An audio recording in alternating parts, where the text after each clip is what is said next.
अदिनिया वर्षा चाषी मुंडरे चड़क पड़ी। कारण जितेबाला अदिनिया वर्षा सकाळू आज झिपिझिपि वर्षा लगी रही चाषी कूल बर्तमान आतंकित अवस्था अच्छा धान किपरि से अमल करेंगे से नहीं चिंतार अच्छा आम राजनगर ब्लॉक महिषासुर पंचायत चाष क्षेत्र अच्छु। ये हूँ चाष क्षेत्र दृश्य जितेबाला आम आसी पहुँचलु चाष क्षेत्र में चाषी मैंने किपरि जो धान अमल करुँच तरबर भावे जो धान गुड़ी काटी ताकू तुरंत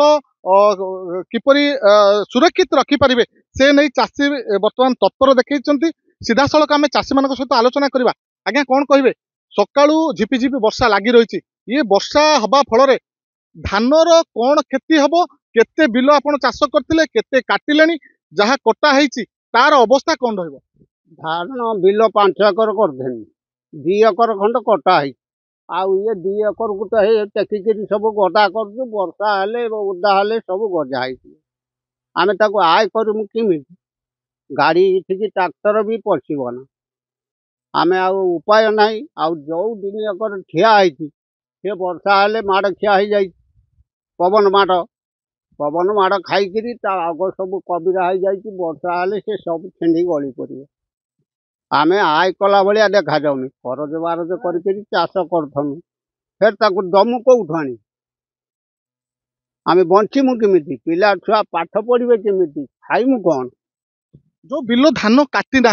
सी बिलर अवस्था कौन अच्छी वर्षा जदि हुए जोर वर्षा हुए तो वर्षा 2-3 दिन लगी रहा पाणीपाग सूचना दूसरी जदि वर्षा 2-3 दिन लगी रहे ताहले सी धान को आप कौन किपर अमल करेंगे अमल करहबना से पड़ जाए आग सब कबिरा हो जाए पचिज नष्ट हो सी आय भाया सी आय हो पारना निश्चिंत भावे आपण शुणुले जो चाषी थिले जे जो धान काटी वर्तमान अमल कर लगी पड़ी ये हूँ सीधा सड़क दृश्य देखेबी बिल सारा देखु जो धान कटा पड़ता कौटी से धान गुड़ी को पंधेकरी एकाठी करी धान को रखुंट नहीं पारे ना से बिलरे पाल पकई रखी कारण वर्तमान सुधा ताकू अमल करी घर को नहीं पारे ना जदि अधिक वर्षा हुए ये धान भी नष्ट होबार संभावना अच्छी तो चाष जमी जो गुड़िक धान कटा है निश्चिंत भाव ता नष्ट हो युव चाषी एटी अच्छा आम सहित सीधा सड़क आलोचना करवा। आज्ञा कौन कहे जो धान केते बिल आप चाष करते वर्तमान धानर स्थिति कौन अच्छी वर्षा तो सकाळू लगी रही झिपिझिपि वर्षा आउरी 2-3 दिन लगी वर्षा बोली जहाँ पाणीपाग सूचना दूसरी धानर अवस्था कौन रही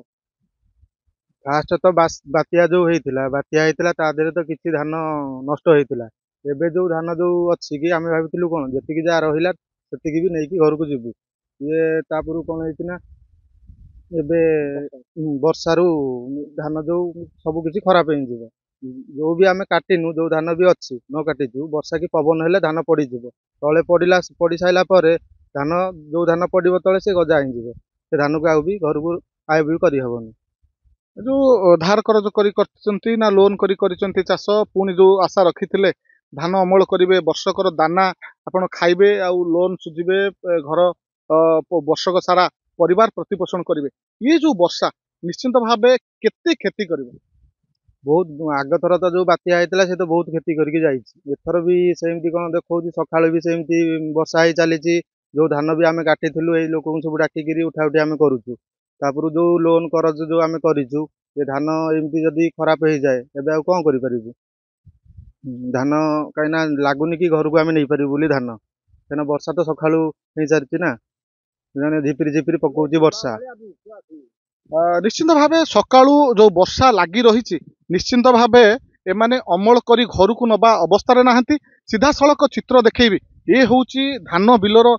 चित्र चाषी माने धान जो काटी घर को नबा कथा अमल समय वर्षक सारा से माने परिश्रम करथिले वर्षरे ये जो अमल करिवे वर्षकर दाना से माने सेमानकर पेट पोषिबे किंतु ताहा संभव हेउ नाही ये जो वर्षा लगी रही निश्चिंत भाव चाषी आखिरे लुह आनी देछि ये वर्षा किपरि सेमाने सेमानकर प्रतिपोषण करिवे से नहीं मध्य चिंतार अछंती अनेक जगार आम बिलर चाष बिलर देखुचु से सब गदा दे देइछंती एकाठी करि देइछंती धान को एकाठी करिछंती किंतु अनेक स्थान रे धान कटा जाई नाही बिल्कुल आरंभ मध्य गोटे गोटे बिलरे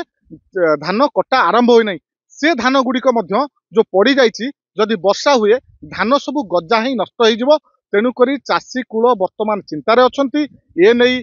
चाषी चिंता करुचंती कौन किपरि धान को अमल करि परिबे कारण वर्षकर दाना सेमानकर नष्ट होबाकू जाउछि। बात्या समय रे व्यापक क्षयक्षति होइतिला राजनगर अंचल जेहेतु लैंडफॉल करथिला बात्या दाना लैंडफॉल करथिला धान पवन बेगरे धान गछ को बाड़ई बहुत धान अगाड़ी हो जाइतिला किंतु जहा केतक बंची थिला ताकू जेतेबेले अमल करिबा पई सेमाने जाउचंती ताहा एबे अमल सहयोग हेउ नाही कारण जेहेतु वर्षा जो लघुचाप जनित अदिनिया वर्षा रे ताहा नष्ट होबाकू जाउची निश्चिंत भावे चाषी मुंडरे चड़क पड़ी। केन्द्रापड़ा जिला राजनगरु दोलगोविंद जेना के न्यूज ओडिशा।